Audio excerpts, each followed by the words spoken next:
So I have a little story. This was a few years ago, I would say before COVID. Maybe like 2018, 2019, I wanted to get a little vanity mirror because I've been seeing them all over social media. And also, I wanted to improve better on my makeup. So I needed a little mirror so I could really look into the details. So this one day, my dad and my sister, we went out to the flea market in my local area. And I came across this old lady who was selling like really vintage stuff.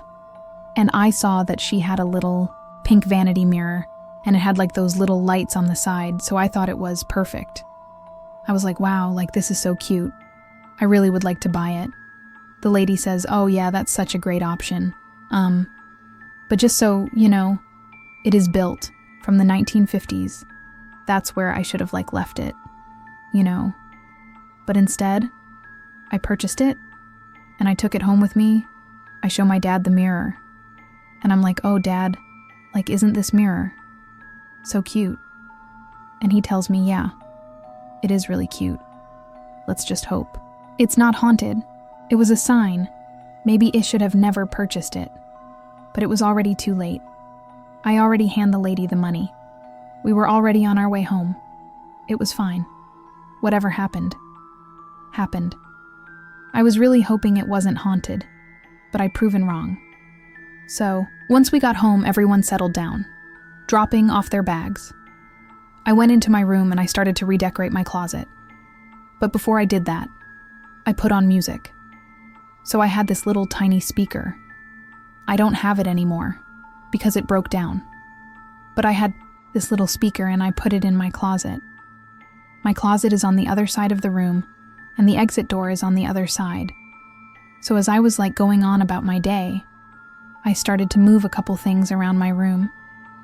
And then at some point my dad and my sister, they came over to like ask me a few questions about I don't know what it was, but it was just small conversation, and both of them leave. They leave into the kitchen and they start talking, and I'm like, you know what?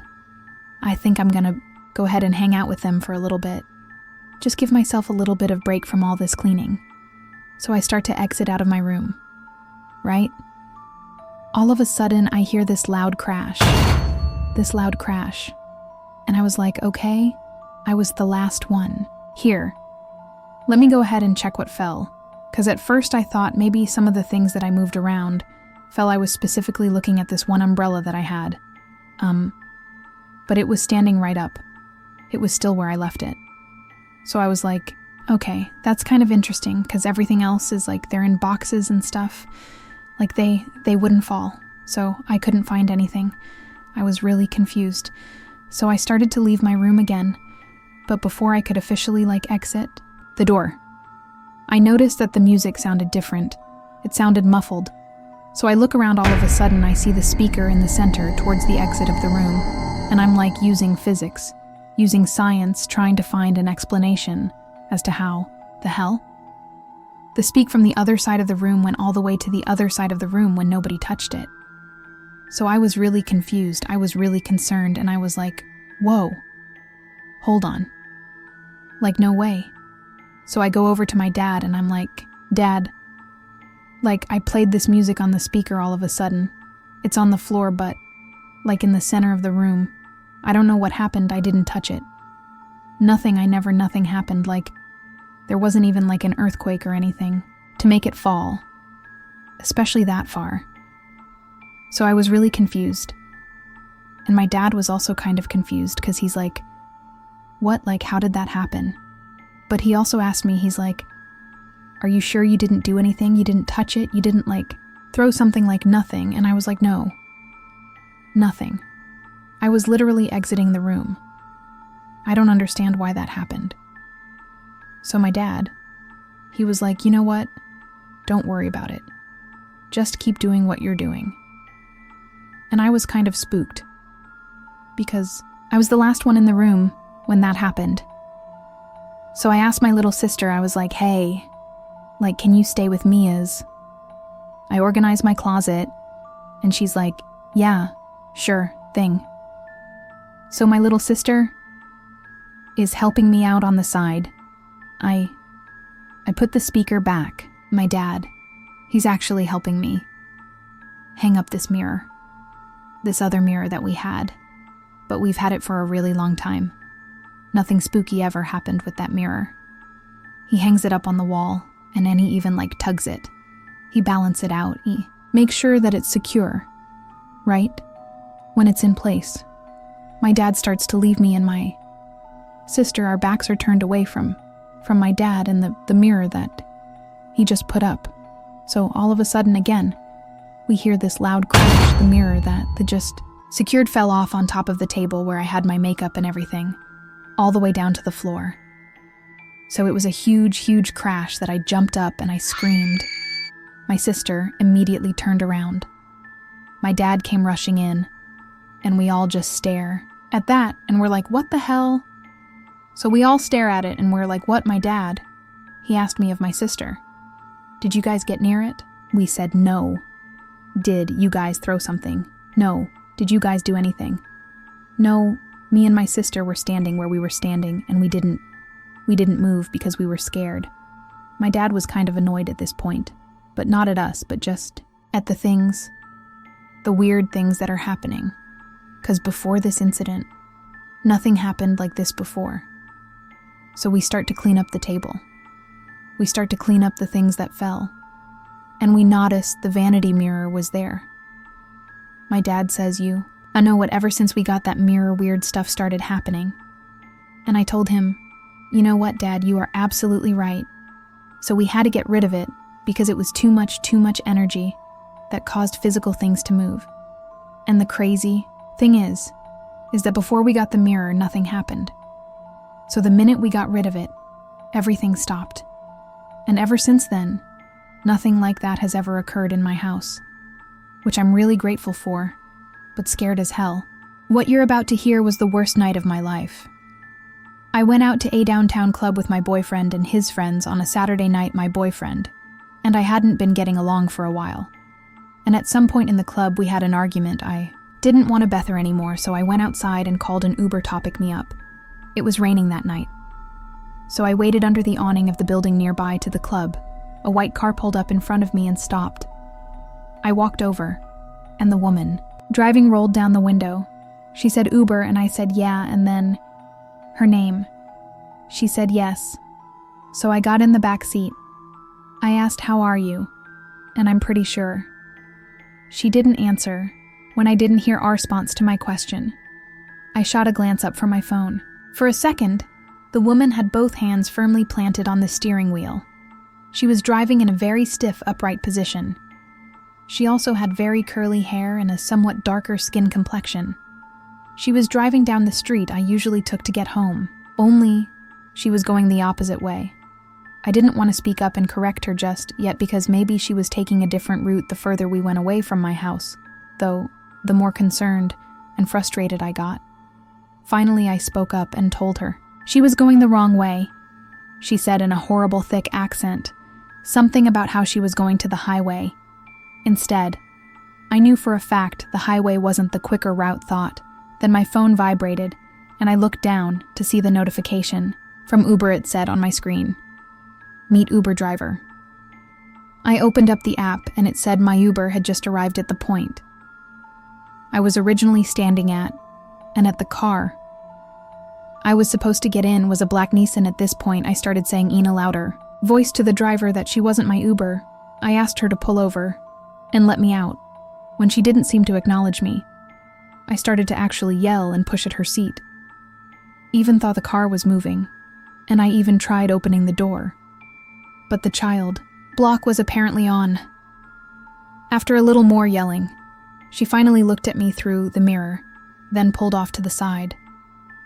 The door clicked unlocked, and I got out of the car and walked away from it. My actual Uber driver was calling me, and I picked up apologizing, asking him to come to my current location. He said he'd be right over 5 minutes later. The car pulled up when I got in. The car. I explained everything to him. He stopped. The car looked at me and told me I just escaped a sex trafficking trap. There had been reports of multiple fake Ubers going around trying to trick unsuspecting victims and to getting into the car to lure them to unknown locations. It was apparently part of a sex trafficking ring, and the drivers were usually female. to appear less intimidating to the female victims. I just want to stress to everyone to make sure the car you're getting into is actually your Uber.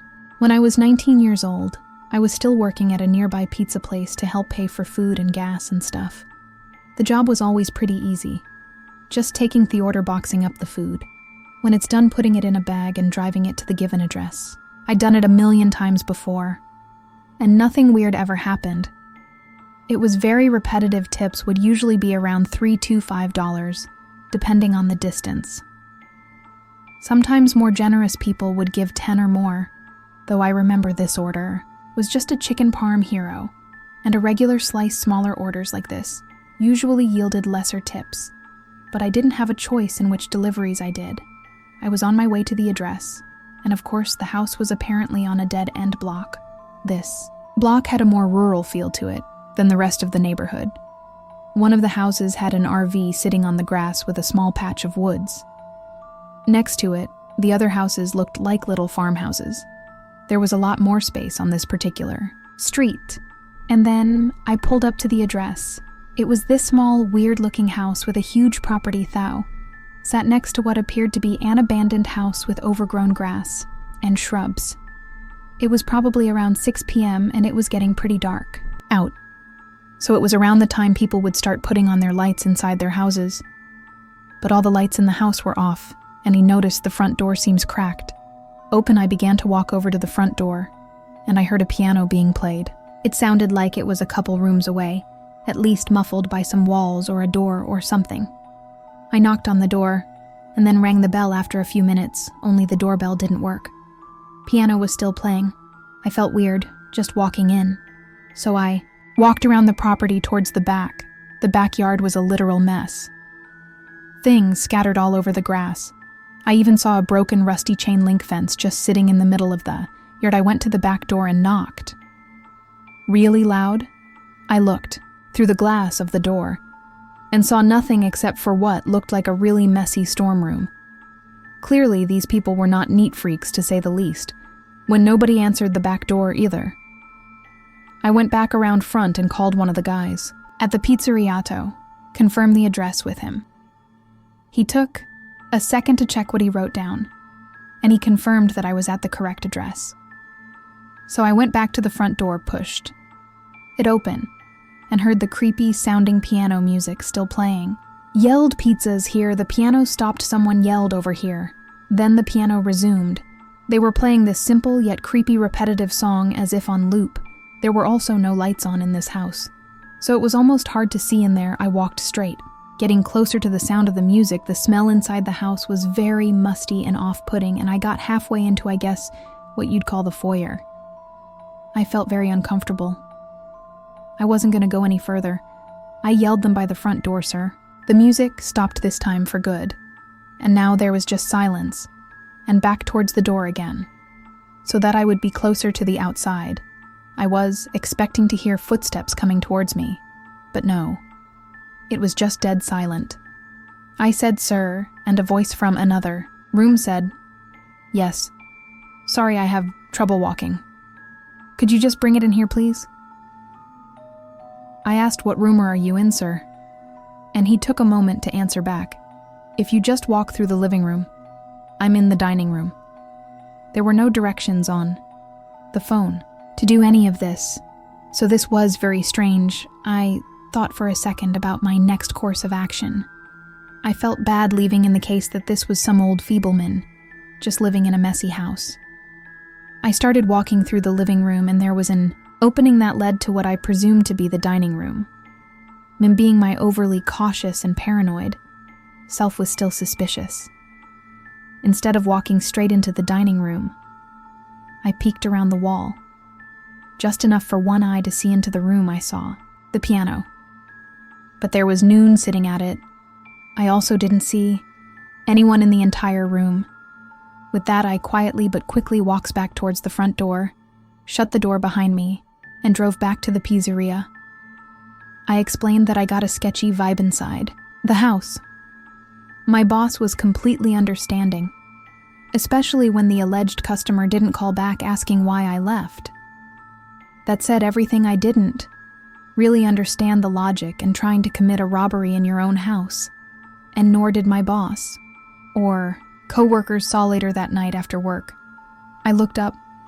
That address and that house was foreclosed on months ago, and it had been vacant. When I told this to everyone, they had the same mouth-dropping reaction. I was truly mere steps away from, probably, getting robbed that or someone was trying to play a horrible prank on an unsuspecting pizza delivery guy.